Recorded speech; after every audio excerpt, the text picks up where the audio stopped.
పటాన్చెరువు పట్నం పరిధిలోని శ్రీ ఏడుకొండల వెంకటేశ్వర స్వామి మహాభక్తుడైన సీసాల రాజు వైకుంఠ ఏకాదశి సందర్భంగా తన కుటుంబంతో కలిసి వెంకటేశ్వర స్వామి కళ్యాణ మహోత్సవాన్ని తన భక్త బృందంతో అంగరంగ వైభవంగా నిర్వహించారు. ఈ కార్యక్రమానికి ముఖ్య అతిథిగా పటాన్చెరువు కార్పొరేటర్ మెట్టు కుమార్ యాదవ్, మాజీ సర్పంచ్ దేవేందర్ రాజు, మాజీ కార్పొరేటర్ శంకర్ యాదవ్, బీజేపీ జిల్లా అధ్యక్షురాలు Godavari Anjireddy, Ameenpur vice chairman Nandaram Narasimhagoud, MDR chairman యువ నాయకుడు పృథ్వీ ముదిరాజ్ ఇరువురు విచ్చేసి స్వామివారిని దర్శించుకొని తీర్థ ప్రసాదాలు తీసుకొని స్వామివారి సేవలో పాల్గొన్నారు. అనంతరం సీసాల రాజు మాట్లాడారు.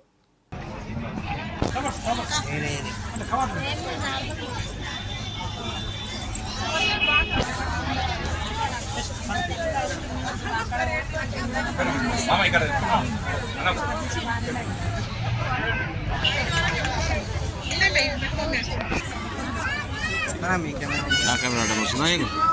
అయ్యో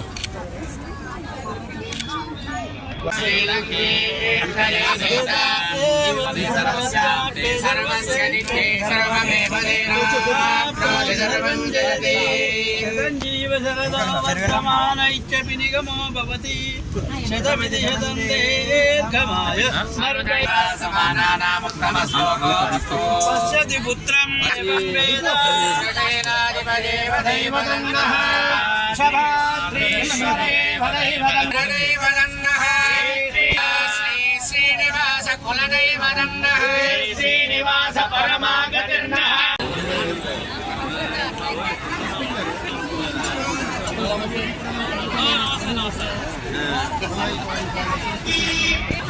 చెప్పండి.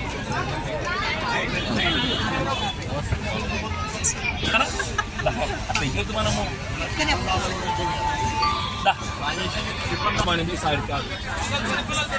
దండలు తెచ్చుకున్నావా?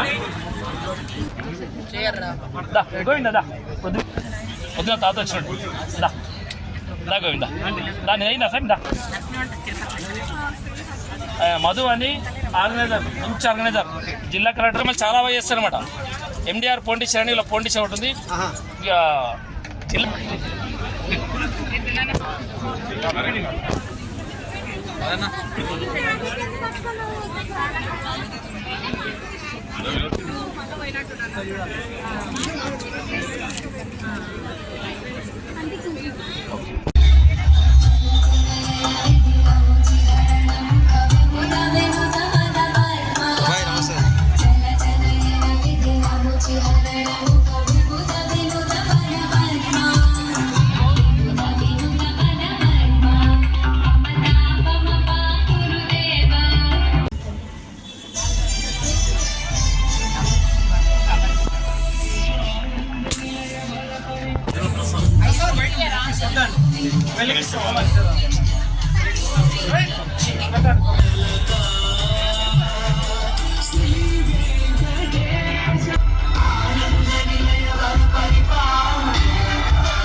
ఓం నమో వెంకటేశాయ. మన శ్రీమాన్ సీసల రాజుగారు బ్రహ్మాండంగా 20 సంవత్సరాల నుండి పాదయాత్ర చాలా వైభవంగా నిర్వహిస్తూ ఉన్నారు. వారొక్కరే బాగుండాలనుకోకుండా వారి తోటి వారందరూ బాగుండాలి, దేశం సుభిక్షంగా ఉండాలని మంచి సంకల్పంతో తలపెట్టిన కార్యక్రమంలో భాగంగా ఎంతోమంది భక్తులు వారికి తోడుగా వెళ్తూ బ్రహ్మాండంగా వెంకటేశ్వర స్వామి సేవలో నిమగ్నమవుతూ ఉన్నారు.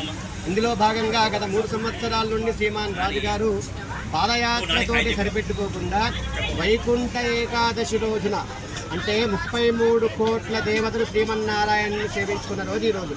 అలాంటి పరమ పవిత్రమైనటువంటి రోజున 33 కోట్ల దేవతల అనుగ్రహము వచ్చినటువంటి భక్తులందరికీ అందాలకు మంచి సంకల్పంతో ఇలాంటి మంచి కార్యక్రమాన్ని ఏర్పాటు చేశారు. ఇందులో ఉదయం పూట సుదర్శన హోమం చాలా వైభవంగా జరిగింది. సుదర్శనుడు అంటే మంచి మార్గాన్ని సూచించేవాడు అని అర్థం అన్నట్టు. అలాంటి మంచి మార్గంలో అందరూ నడవాలి, అందరికీ ఉండేటువంటి దోషాలు తొలగిపోవాలి, అందరూ బాగుండాలి. ఒక సుదర్శన హోమాన్ని ఉదయం పూట నిర్వహించి ఆ తర్వాత బ్రహ్మాండంగా వెంకటేశ్వర స్వామి వారిని మన పటాన్చెరు బస్ స్టాప్ నుండి ఇక్కడ బగ్గీలో గుర్రపు బండిలో వేద మంత్రాలతోటి మేళతాళాలతోటి మంగళ వాయిద్యాలతోటి జయ జయ ధ్వనులతోటి ఇక్కడి వరకు తీసుకొచ్చారు కళ్యాణ మండపంలో స్వామివారిని. స్వామివారి వారి ఇంట్లోనే అలంకారమూర్తులుగా తయారు చేయించి స్వామివారి పట్టు వస్త్రాలు సమర్పించి స్వామివారిని తీసుకొచ్చినారు మండపంలో బ్రహ్మాండంగా తిరుమల వెంకటేశ్వర స్వామి వారి కళ్యాణం అయితే ఏ విధంగా జరుగుతుందో అలాంటి పద్ధతిలోనే అలానే వేద మంత్రాలతో మంగళ వాయిద్యాలతో చాలా వైభవంగా జరిగింది. మంచి మంచి కీర్తనలు తాళము మేళము ఇవన్నీతో కూడుకుని బ్రహ్మాండం కళ్యాణం ఉదయం నుంచి నిర్వహించారు శ్రీమాన్ రాజుగారు. అలాంటి రాజుగారికి వెంకటేశ్వర స్వామి అనుగ్రహం బ్రహ్మాండంగా లభించాలని మనందరం కలిసి కోరుకుందాం. ఈ వెంకటేశ్వర కళ్యాణంలో ఈ వైకుంఠ ఏకాదశి రోజున శ్రీ వెంకటేశ్వర స్వామి కళ్యాణం చేస్తే దేవాలయాల్లో కూడా ఇంతమంది భక్తులు రారేమో అన్నట్టుగా మరో తిరుమలను తలపిస్తుంది అన్నట్టుగా భక్తులు కొన్ని వేల మంది వచ్చారు ఇక్కడికి. పొద్దుటి నుండి మేము చూస్తూ ఉన్నాం.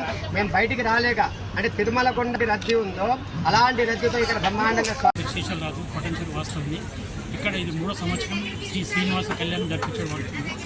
ఇది లోక కళ్యాణార్థం తలపెట్టినాము. ఇది అలాగే కంటిన్యూ కావాలని ఆ స్వామివారిని కృప అందరి మీద ఉండాలని కోరుకుంటున్నాం. అన్లిమిట్ అని చెప్పి ఆయన ఎంతమంది తీసుకోవాలి ఆయన దయది నేను అని చెప్పాడు కాదు. ఇది కూడా చిన్న కలియుగ వైకుంఠం ప్రసాదాలు ఇస్కాన్ టెంపుల్కి వచ్చింది. వాళ్ళు చాలా మంచి రుచికరమైన పదార్థాలు సప్లై చేశారు. మా పంతులు గారు కూడా మంచి సహకరించి మంచి పూజలు చేశారు. అందరి ప్రజలు మెప్పు పొందాలని మేము అందరం ఓకే.